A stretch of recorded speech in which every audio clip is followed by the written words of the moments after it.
할렐루야. 네, 감사합니다. 오늘 본문 말씀은 창세기 2장 7절 말씀입니다. 여호와 하나님이 흙으로 사람을 지으시고 생기를 그 코에 불어넣으시니 사람이 생명이 된지라. 이는 하나님의 말씀이니라. 아멘.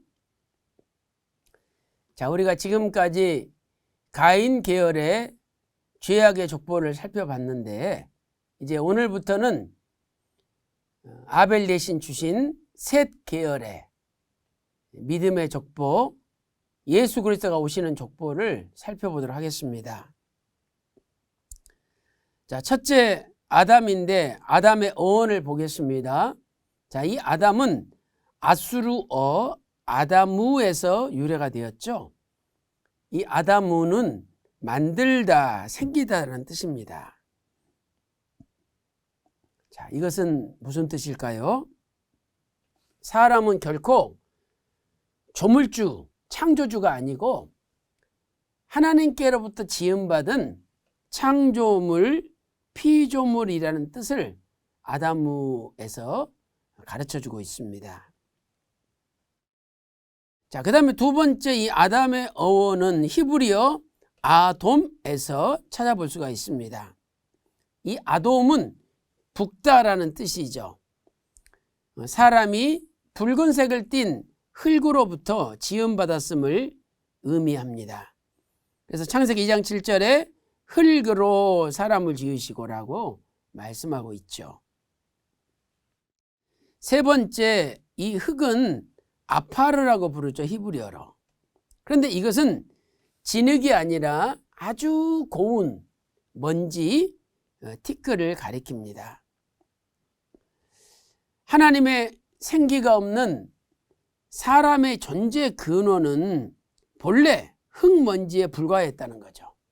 그런데 하나님께서 그 아파르 흙으로 사람을 지으시고 거기에 생기를 불어넣기 때문에 사람이 생명이 되었다. 이렇게 성경은 말씀하고 있습니다. 그래서 아브라함이 소돔과 고모라 상이 멸망하기 전에 하나님 앞에 기도할 때 티끌과 같은 나라도 감히 주께 구하나이다 말씀드렸죠. 그 티끌이 히브리어 아파르라는 단어죠. 자신의 그 무가치함, 연약함을 나타내는 거죠. 욥기 4장 19절에도 하물며 흙집에 살며 티끌로 털을 삼고 하루살이에 눌려 죽을 연약한 인생이라고 말씀하고 있죠. 이 티끌이 아파르입니다. 또 시편 103편 14절에 우리가 진토이다. 역시 아파르죠. 전도서 3장 20절 흙으로 돌아간다. 흙으로 말미암아 흙으로 돌아간다. 둘 다 흙은 히브리어로 아파르라는 단어를 쓰고 있습니다. 이것은 우리 인생들은 누구나 연약한 존재다. 또 무가치한 존재다 하는 것을 가르쳐 주는 거죠. 이렇게 연약하고 무가치한 존재가 하나님으로부터 생기를 받을 때 생령, 곧 산 영이 됩니다. 영이 살아서 움직이고 하나님과 교통하게 되는 거죠. 자, 이제 큰 두 번째로 에덴 동산에서 아담이 타락한 후에 하나님께 받은 은혜에 대하여 살펴보도록 하겠습니다. 자, 우리 같으면 말씀에 불순종하고 하나님 앞에 대들었다면 우리 같으면 꼴보기 싫다고 그냥 내보내겠죠. 그러나 하나님께서는 은혜를 주셨습니다. 첫 번째는 하나님께서 그래도 찾아와 주시는 은혜죠. 창세기 3장 9절에 아담아 내가 어디 있느냐 부르셨죠. 이것은 그래도 아담을 사랑하시고 회개하는 기회를 주신 거예요. 그러나 아담과 하와는 여러 가지 핑계를 대면서 회개하지 않았습니다. 창세기 3장 7절에서 13절에 말씀하고 있죠. 두 번째는 여자의 후손을 약속해 주셨습니다. 이 여자의 후손이 뱀의 머리를 상하게 한다. 이 여자의 후손은 바로 예수 그리스도를 나타내죠. 그래서 이 말씀대로 마태복음 1장 16절 말씀 보니까 마리아에게서, 여자에게서 그리스도라 칭하는 예수가 나신 거죠. 그것도 성령으로 잉태되셨다. 마태복음 1장 18절과 20절에서 말씀을 하고 있습니다. 이렇게 비록 아담이 타락했지만 그 아담의 후손으로 또 아담과 결혼한 하와의 후손으로 메시아가 온다는 것을 알려주신 거죠. 휘선 박아브람 목사님께서는 창세기 족보 132페이지에서 이렇게 정리하고 있습니다.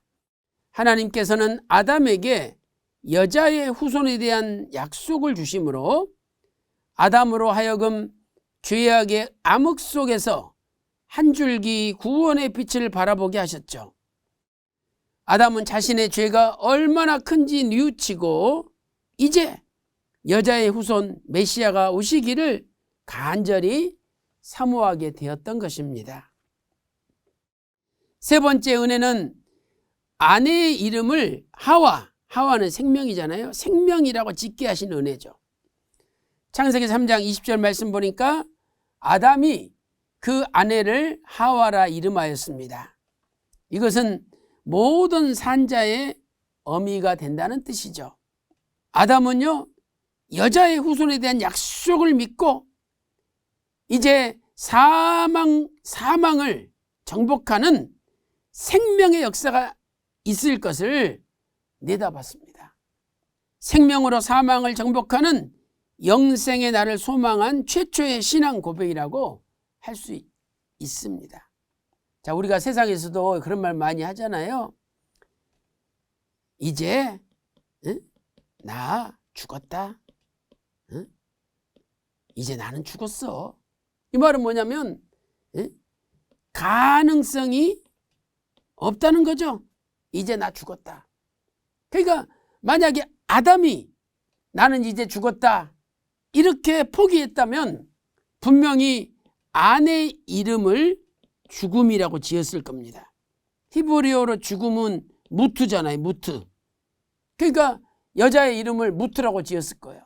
그러나 여자의 후손의 약속을 주시는 걸 통해서 야, 우리 아내를 통해서 앞으로 메시아가 오시는구나 이것을 깨닫고 이제 나 살게 됐어. 우리도 어떤 가능성이 열릴 때는 나 이제 살게 됐어. 길이 열렸어 이러잖아요. 그래서 그러한 소망을 가지고 아내의 이름을 생명이다 하와라고 지은 거예요. 얼마나 놀라운 하나님의 구속 섭리가 담겨 있습니까? 사랑하는 성도 여러분, 오늘 또 아무리 힘들고 어려운 일이 있어도 이제 나 죽게 됐어 무트 이러지 말고 이제 나 살게 됐어 하와 이렇게 소망을 가지시기를 주님의 이름으로 축원합니다. 네 번째는 가죽옷을 주신 은혜죠. 창세기 3장 21절에 여호와 하나님이 아담과 그 아내를 위하여 가죽옷을 지어 입히시니라 라고 말씀하고 있습니다. 이 가죽옷은 어떤 짐승이 희생돼야 되죠. 그래서 이것은 어린 양 되시는 예수님의 십자가 구속을 나타내는 거죠. 이런 의미에서 휘선 박아브람 목사님께서는 창세기 족보 133페이지에서 이렇게 말씀하고 있습니다. 가죽옷을 지어 입히심은 희생을 통한 구원의 원리를 보여주신 것이며 앞으로 타락한 인류의 구속이 어떻게 이루어질 것인가를 암시한 것입니다.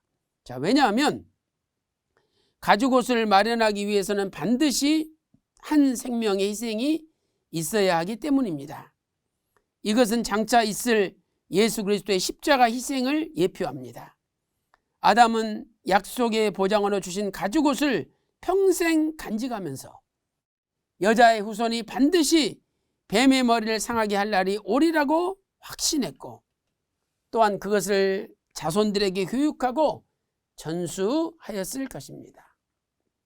오늘 또 아무리 힘들고 어려워도 하와라고 고백하면서 생명의 소망을 가지시고 승리하시기를 주님의 이름으로 축원합니다. 기도 올리겠습니다. 살아계신 아버지 하나님, 아담이 비록 타락했지만 하나님께서 찾아와 주시고 여자의 후손을 약속해 주시고 소망 가운데 아내의 이름을 생명 하와라고 짓게 하여 주셨습니다. 또한 가죽옷을 주심으로 어떤 가시와 엉겅퀴에도 찔리지 않도록 보호해 주셨습니다. 하나님 아버지, 이 시대 우리에게도 하와와 같은 소망을 주시고 신령한 가죽옷을 주셔서 세상의 가시와 엉겅퀴 같은 세력에 찔리지 않고 날마다 승리할 수 있도록 인도하여 주시옵소서. 감사드리옵고 존귀하신 예수님의 이름으로 간절히 기도 올리옵나이다. 아멘.